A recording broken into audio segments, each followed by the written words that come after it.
What's poppin', yo? Welcome back to another YouTube video, and today we're taking a look at another film review. Today we're taking a look at Final Destination 1, yes, the original, and over the next 6 days, I think there's 6 Final Destinations, we'll be taking a look at the other 6 Final Destination movies, which have come out over the years, and we'll be finishing, hopefully on Halloween, with the last Final Destination movie, being the new one, Final Destination Bloodlines, because I think that'll be a pretty bloody, pretty spectacular way to end off this spooky month, this spooky season on the Tyler Price channel with a pretty good selection of movies that we have reviewed over this October period.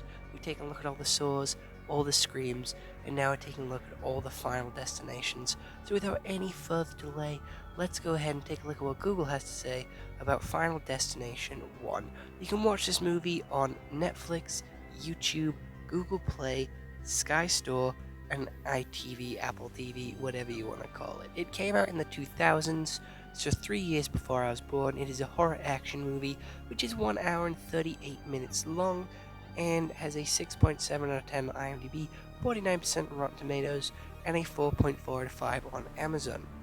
Something strange which I have noticed about the earlier horror movies which have turned into the cult classics is that they have pretty terrible ratings on Rotten Tomatoes. I don't know why that is, but oh well. Alex has a strange vision that the plane he and his classmates are about to board will explode. He gets himself and his friends out on time, but death hunts them down for escaping their fate.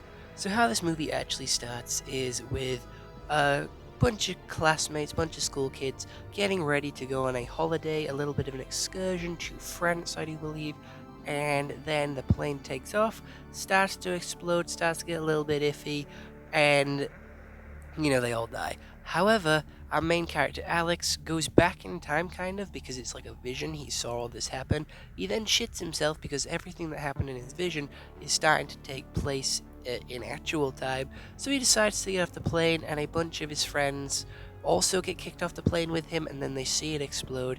They all survive, and now Death isn't happy that he has intervened with his plan. So, Alex and his friends are being hunted down one by one by one. And Alex is figuring out, being like, oh my god, we died in this order in my vision, and now we're dying in this order in real life.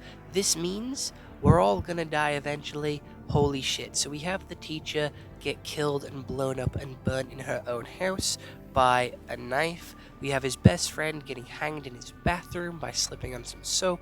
We then have the other 4 getting in a car, driving around. We have a girl getting hit by a bus. And when these 4 are driving around, one of them's talking about killing themselves. They get caught on a train track, and they manage to escape the train track, saving one of them, which has reset his deaths thing because, he was saved from his second time death. So it's moved on to the next person, and he gets decapitated by the train. Our main boy then goes and hides in a cabin, protecting himself. His girlfriend is there, and they fake out Death and manage to all survive Death's attacks on them, and they manage to live happily ever after, I guess. I'm gonna be honest, this one is a brilliant start to the franchise. It sets up the rules extremely well, and it is followed pretty much entirely as the movies go on. It is a perfect setup to having a main character, only one of the characters as well, to see this fake dream sort of future premonition of all of their death, and then made to sort of relive that, but manage to change it in a way that they save them and their friends. And obviously, you're not going to believe him. You're going to be like, you're talking absolute shit. What are you talking about? We're not going to die. You're being overdramatic. Calm down. And then when it actually turns out to be true, it's like, holy shit, you did actually see that. How did you know? And then when you start dying one by one, I feel like you're going to be a little bit more believable to what Alex is doing. But not a lot of them do believe him. Not a lot of them do take his word. But I would. I'm gonna be honest. If I managed to, would get off the plane with Alex, and he seems to be telling the truth so far, I would believe him. I'd believe him that we were gonna die in order And I would be shitting myself. Honestly, I would hate to be in that situation. I would not like to be one of the ones who survived. I'm going to be honest. I would just like to be in the initial accident because then it's not over and done with quite quick. Most of the deaths in this movie are quite drawn out and quite long, which is quite scary and terrifying. I am going to be honest. Like, a lot of these deaths are very drawn out and dragged out. And they do say if you mess with death, he's going to hit back harder. So that's why I feel like a lot of the deaths after the initial one are quite violent and quite brutal just because, you know, it is like you mess with death. So now it's coming back harder. So it does feel like you are getting punished for surviving the first time around. So that's why I'd prefer personally to go at the first one. The effects in this movie are actually quite good. It builds up that mystery, it builds up that tension, and there is quite a few fake outs here as well in this movie where it's like, oh, they're gonna die here. Oh no, they're not, they're safe and they're alive. And I think it's quite cool as well. If you've watched my Saw videos and my Scream videos, you know that I like to try and work out how they're going to die, who's going to kill them, how to get out of these traps. This is very similar because we start to see Death put together some pieces for some pretty brutal deaths throughout the movie, and I like guessing how they're going to die. I like guessing how Death is going to pick them off one by one by one because we see some of them get set up, we see some of them happen, then we see some of them end up being a fake out and not actually being true. So I quite like that. I'm going to be honest, I think that is quite interesting. Just to sort of try and guess how they're going to die. The characters are definitely obnoxious. A lot of them are quite obnoxious. The acting for this movie isn't as good as some of the other Final Destination movies. I am going to be honest. It is definitely a product of its time. You can definitely tell that it's a 2000s movie by the clothes that they're wearing, the way that they're acting, and just the way this movie is shot in general. It is definitely giving like 2000s vibes. And starting off with a plane crash, again, this is a movie that put me off planes. Final Destination is a movie that puts you off regular everyday stuff all the time. It's awful and it's terrifying. I'm gonna be honest, like, Final Destination is a great movie franchise that just puts you off like everyday movie scenarios because shit happens and shit goes wrong, and that stuff that goes wrong is very unlikely to go wrong again, and it's very unlikely for it to go wrong in the first place. But with Final Destination, it kind of like puts it into like the forefront of your mind and also puts it in like a very brutal, unrealistic way, but it's still very scary, very brutal, very bloodthirsty, and it builds that fear of like the everyday and the fear of being hunted by a force that you cannot stop.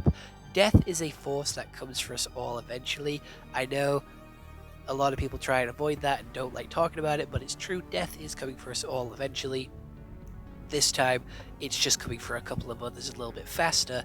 And again, you can't really escape it because it's not a thing you can really see coming. It's not really a thing you can stop. Again, there is signs that it's coming for you, but again, they're very subtle. If you're just going about your everyday life, you're not going to notice like a trickle of water coming down and going towards a plug socket, or you're going to slip on it a little bar of soap and get wrapped up in a chain. You're not going to notice that. That stuff is gonna like go completely over your head. You're not gonna see it, you're not gonna notice it. So it builds on simple stuff and definitely shows us as the audience what is being set up, but the characters don't know. And that builds the tension, builds the fear, and has very good like, you know, like filmography to it, where like it is filmed in such a way where it is so subtle that the characters are just doing everyday stuff, and it looks like to us that they should notice what's going on in the background, but it is very subtle what's happening, so they don't actually pick up on it, and it's just so good and well crafted as a movie and as a concept. They do try and blame Alex for everything that's happening, but I really don't think you can blame Alex. Like, the house exploded just because he was there. It's just a case of the like wrong place, wrong time. And again, like, the plane exploded. How the fuck was Alex supposed to do that on his own? How was Alex supposed to make that plane explode? That wasn't his fault. That was not his doing. He wouldn't have been able to set that up. That is a grand scheme that he would have to pull off for that to actually work and for him to actually do that on purpose. And again, it ends quite ambiguously with whether the characters live or die, because I do believe it ends with a big billboard sign swinging down to kill our main three characters. And again, I'm not sure if it ends with them actually dying or not. It's very ambiguous towards the end, which again leaves you to your own interpretation whether the characters do live or die, whether they do make it out of this situation or not. And again, it's that mystery, it's them uncovering the rules of how this works. And again, for the first one, uncovering the rules is very important, and conveying them to us without openly saying them is very important as well, because the characters figure out the rule and then they tell it to everyone else, so it is openly explained to the audience with the characters explaining it. So it's kind of like a monologue, kind of like an exposition dump, but they do it in such a way where it's not boring. And again, I would like to see you get to see the characters work this out for yourself, so you get to see it explained to you and shown to you how these rules work, and these rules are then the foundation for the next couple of movies, which we are going to be watching and we are going to be reviewing over the next couple of days. And again, the deaths do become a lot more brutal and a lot more violent as we do go on, but as a good starting point, I think this is a solid movie. I think this is a solid Halloween movie. Again, very, I wouldn't say like spooky, scary. I would say more like tension building, keeping you on the edge of your seat, keeping you on your toes, and making you afraid of the everyday type of scary.